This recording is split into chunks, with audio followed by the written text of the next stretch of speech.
So today we are going to start the fourth lecture of language of chemistry. In this lecture we are going to learn about the chemical equations and इस chemical equations के video में हम देखने वाले हैं कि chemical equations किसको बोलते हैं, केमिकल इक्वेशन से क्या इंफॉर्मेशन हमको मिलता है and what are the limitation of chemical equations, how to write chemical equations. So ये पूरा इस वीडियो में देखते हैं. सबसे पहले स्टार्ट करते हैं व्हाट इज केमिकल इक्वेशन. सबसे सिंपल और स्मॉल में बोला जाए तो केमिकल इक्वेशंस क्या होता है, symbolic representation of chemical reactions. कोई एक केमिकल रिएक्शन जो होता है उसका सिंबॉलिक रिप्रेजेंटेशन जिसको होता है उसको हम लोग क्या बोलते हैं, केमिकल इक्वेशंस बोलते हैं. So we have certain rule to write the chemical equations. वो रूल्स क्या है केमिकल इक्वेशंस को या केमिकल रिएक्शंस को लिखने का क्या रूल्स है वो हम देखते हैं यहाँ पे.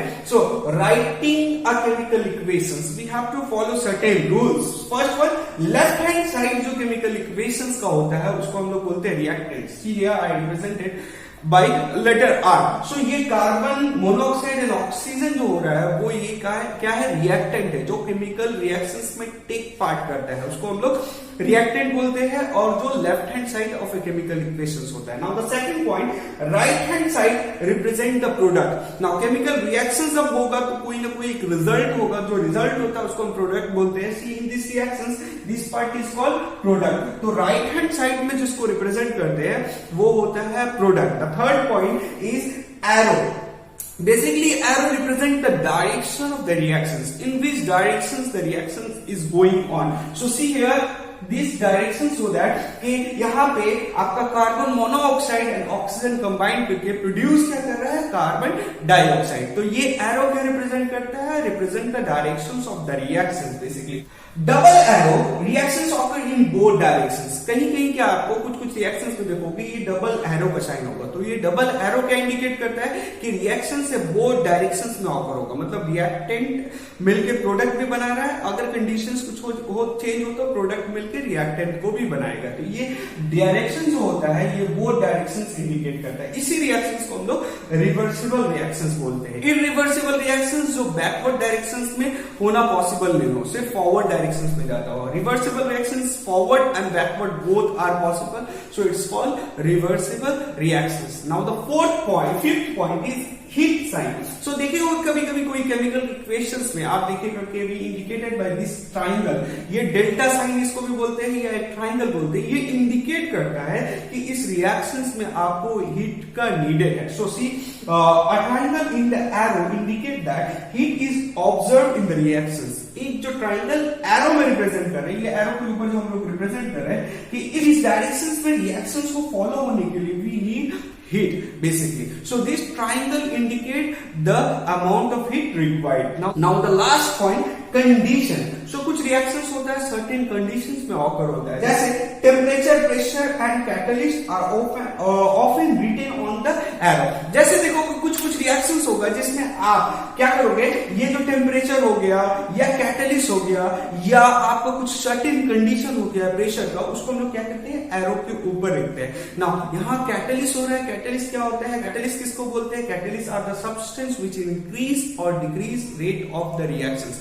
चाहे तो वो इंक्रीज कर देगा रेट ऑफ द रिएक्शंस को, चाहे तो डिक्रीज कर देगा, बट वो केमिकल इक्वेशंस में टेक पार्ट नहीं करता, उसको कैटलिस्ट बोलते हैं. तो ये आपका कंडीशन समझ में आ गया. कंडीशंस को हम लोग एरो के ऊपर लिखते हैं. सर्टेन कंडीशंस, प्रेशर हो सकता है, टेम्परेचर हो सकता है, कैटलिस्ट हो सकता है. तो आपको एक आइडिया हुआ कि केमिकल इक्वेशंस को लिखते कैसे है, लिखने का पूरा आपको आइडिया हो गया.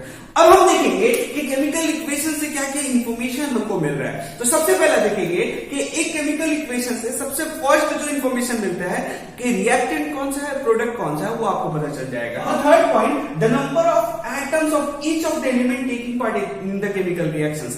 एक केमिकल रिएक्शंस में कोई एलिमेंट का कितना एटम टेक पार्ट कर रहा है वो आपको पता चलेगा. फॉर एग्जांपल ये देखो आपके यहाँ पे एक रिएक्शन से ये बैलेंस नहीं है, बैलेंस करेंगे तो ज्यादा डिटेल में पता चलेगा. अभी देखिए सिर्फ आपको पता चल रहा है कि one single atom of sodium, here 2 atom of hydrogen and 1 atom of oxygen are in reactant part. So and in product part we have 1 atom of sodium, 1 atom of oxygen and 3 atom of hydrogen. So now the fourth part, it enables us to calculate the mass of the reactant and the product involved in the chemical equations. मतलब कोई chemical equations का reactant का mass find out करना and product का mass find out करना ये आपको chemical equation से हो पाएगा। बट आपको यहाँ पे क्राइटेरिया होना चाहिए, you must know the atomic number of the given reactant और प्रोडक्ट। आपका जो एलिमेंट जो यूज हुआ है या जो प्रोड्यूस हुआ है उसका आपको एटॉमिक नंबर पता होना चाहिए। फॉर एग्जाम्पल एक रिएक्शन देखिए यहाँ पे लिखा हुआ है कि sodium and combined with water to form sodium hydroxide and water. आपको एटॉमिक नंबर पता है, हम लिख भी दिए यहाँ पे, atomic number of sodium is 23, atomic number of what hydrogen is 1 and atomic number of oxygen is 16। अच्छा, atomic number, atomic mass, atomic weight में कोई कंफ्यूजन है तो प्रीवियस वीडियो में इसको आपको डिस्कस किया है, आप उसको देख सकते हैं। नाउ हियर सी हियर, आप यहाँ पे अगर पहले क्या करना है, आपको बैलेंस करना है इक्वेशन। तो बैलेंस कैसे इक्वेशंस करते हैं ये डिटेल में आपको इसके बाद वाली क्लास में बताएंगे, बैलेंसिंग द केमिकल इक्वेशंस। अभी सिर्फ आपको ऐसे ही हम बैलेंस करके दिखा देते हैं। देखिए ये 2 है, यहाँ पे 2 है, तो इससे एक शॉर्टकट ट्रिक है, ये सब आपको बताएंगे। यहाँ पे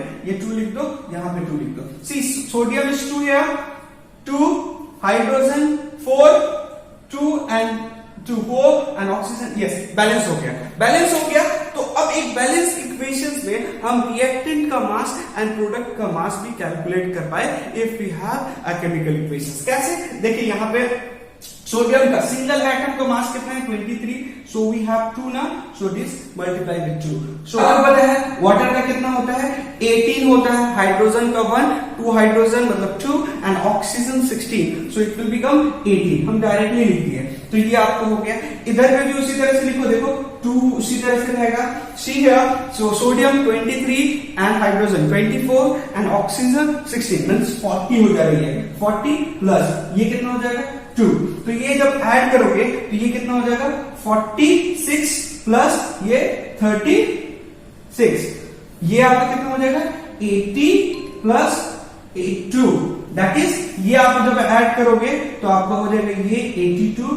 if you are taking in gram so it is gram and the reactant is also 82 and the product is also 82 gram. So आपको देखो, if you know the atomic number you can easily find out the mass of the reactant and the product. तो chemical equation से आप mass of the reactant and product को भी find out कर पाओगे। Now a balance equations give the volume of the gases, reactant and the product. एक balance equations अगर आपके पास है तो आप रिएक्टेंट का वॉल्यूम, प्रोडक्ट का वॉल्यूम भी फाइंड आउट कर पाओगे। इसको आप डिटेल में क्लास 10 में पढ़िएगा। अब एक नॉर्मल केमिकल इक्वेशन से बहुत सारा इंफॉर्मेशन मिला, लेकिन बहुत सारा इंफॉर्मेशन हम रिसीव नहीं कर पा रहे थे, तो इसी वजह से हमने केमिकल इक्वेशंस को एक एक्स्ट्रा मॉडिफाई कर दिया, इंफॉर्मेटिव केमिकल इक्वेशंस बना दिया। क्या, केमिकल इक्वेशंस को इंफॉर्मेटिव केमिकल इक्वेशंस बना दिया, जिसमें कुछ कुछ हम लोग टर्म ऐड किए। सबसे पहला जो केमिकल इक्वेशन से हमको प्रॉब्लम हो रहा था, जिसका इंफॉर्मेशन हमें नहीं मिल रहा था, the physical state of the reactant and the product. ये रिएक्टेंट एंड प्रोडक्ट का कौन सा फिजिकल स्टेट है ये हमें समझ नहीं आ रहा था। तो हमने क्या किया कि वी ऐड सॉलिड, एस लिखे सॉलिड के लिए, लिक्विड के लिए एल, एक्वस सॉल्यूशन के लिए AQ एंड गैस के लिए G लिख दिए। तो यहां से जो आपका प्रॉब्लम था, जस्ट सपोज दैट ये एक रिएक्शन है, sodium react with water to form sodium hydroxide and water. इस इंफॉर्मेशन में आपको रिएक्टेंट प्रोडक्ट तो मिल रहा है, मास तो आप फाइंड आउट कर पाइएगा, लेकिन रिएक्टेंट का क्या स्टेट है, प्रोडक्ट का कौन सा स्टेट है, ये नहीं इंफॉर्मेशन मिल रहा था। तो हमने नॉर्मल जो केमिकल इक्वेशंस का था उसको इंफॉर्मेटिव केमिकल इक्वेशंस में कन्वर्ट कर दिया। तो उसके लिए कुछ टर्म ऐड हुआ है, उसको हम लोग एक्सप्लेन कर रहे हैं। तो पहला जो फिजिकल स्टेट का जो कंसेप्ट था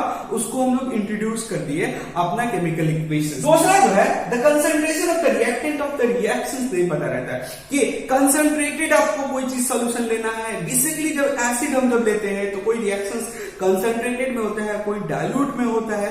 तो इस केस में आपको प्रॉब्लम हो रहा था, एक नॉर्मल इक्वेशन से हमें नहीं समझ आ रहा था।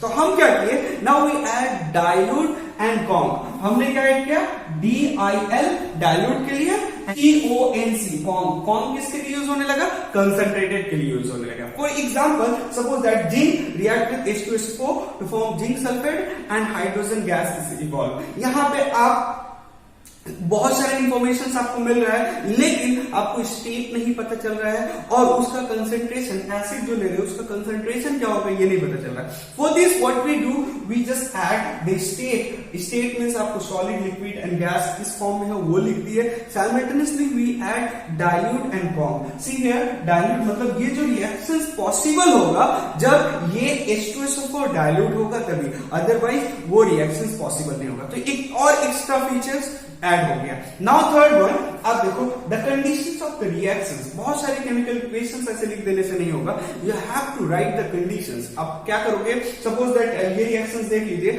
आप नाइट्रोजन और नाइट्रोजन को डाल के बैठे रहो, अमोनिया बनता रहेगा, कभी नहीं बनेगा। So you have to give the conditions. So हम लोग क्या किया, एक्स्ट्रा फीचर्स ऐड कर दिए, क्या कंडीशंस भी ऐड करने लगे। सो जो नॉर्मल इक्वेशंस में जो आपका प्रॉब्लम हो रहा था, उसका फोर्थ जो हम लोग इंफॉर्मेटिव रिएक्शंस किए, तो फोर्थ इंफॉर्मेशन जो उसमें डाले वो क्या था कि nature of the reactions. Nature of the reactions को हम लोग ऐड कर दिया। सपोज दैट एक रिएक्शन हो रहा है, जस्ट ऐसे हीट इवॉल्व हो रहा है, तो अब नॉर्मल इक्वेशन से आपको नहीं समझ में आ रहा कि हीट एनर्जी निकल रहा है, एब्जॉर्ब हो रहा है। So for example what we do, we just add the sign of heat. Heat का साइन को इंडिकेट कर दिया, हीट का साइन को इंडिकेट कर दिया। Suppose that plus, this plus sign so that the heat evolve. Heat क्या हो रहा है, इवॉल्व हो रहा है। सो हीट इवॉल्व कोई भी केमिकल इक्वेशन में होता है तो उसको क्या बोलते हैं, एक्सोथर्मिक रिएक्शंस कहते हैं। और if heat, this minus sign indicate that heat absorbed. If heat absorbed, then we say it's a endothermic reactions. तो इस तरह हम लोग क्या है कि आपका जो नॉर्मल इक्वेशंस था उसको हम लोग मोर इंफॉर्मेटिव इक्वेशंस में कन्वर्ट किए। अब देखते हैं what are the limitation of chemical equations. हम एक नॉर्मल केमिकल इक्वेशन से या इंफॉर्मेटिव केमिकल इक्वेशंस आपके सामने है, तो उससे क्या इंफॉर्मेशंस आपको नहीं मिल रहा है जो एग्जैक्टली होता है। तो आप देखो the speed of the reactions, आप एक केमिकल इक्वेशंस देख के आप नहीं बता पाओगे कि वो इसमें जो रिएक्टेंट है, प्रोडक्ट है, वो किस स्पीड से रिएक्ट करेगा। तो स्पीड ऑफ द रिएक्शंस हमको अभी भी नहीं मिल पा रहा है। दूसरा, change in the colour occurrence, मतलब कोई केमिकल इक्वेशंस में कुछ क्या हो रहा है कि कौन सा कलर क्या चेंज हो रहा है, इसका इंफॉर्मेशन हमको एक नॉर्मल इक्वेशन या इंफॉर्मेटिव इक्वेशंस में नहीं मिल पा रहा था। चलिए ये भी हो गया। And the completions of the reactions, reactions कब कंप्लीट हो रहा है, आप अभी क्या है 1 मिनट के अंदर हो जा रहा है कि 2 घंटा लगेगा, एक नॉर्मल इक्वेशंस को देख के आप नहीं बता पाओगे। इस वीडियो में हमने पूरा केमिकल इक्वेशंस को देखा, way to write chemical equations, और उसके बाद केमिकल इक्वेशंस को इंफॉर्मेटिव केमिकल इक्वेशंस क्यों कन्वर्ट किए, क्यों क्या क्या प्रॉब्लम्स था जिसकी वजह से इंफॉर्मेटिव केमिकल इक्वेशंस में कन्वर्ट करना पड़ा, और still what are the problem we are facing. So I hope so आपको ये पूरा वीडियो समझ में आया होगा। If you have any doubts तो कमेंट सेक्शन आपके लिए है, कमेंट सेक्शन में कमेंट करिए, I will try to give you the answer.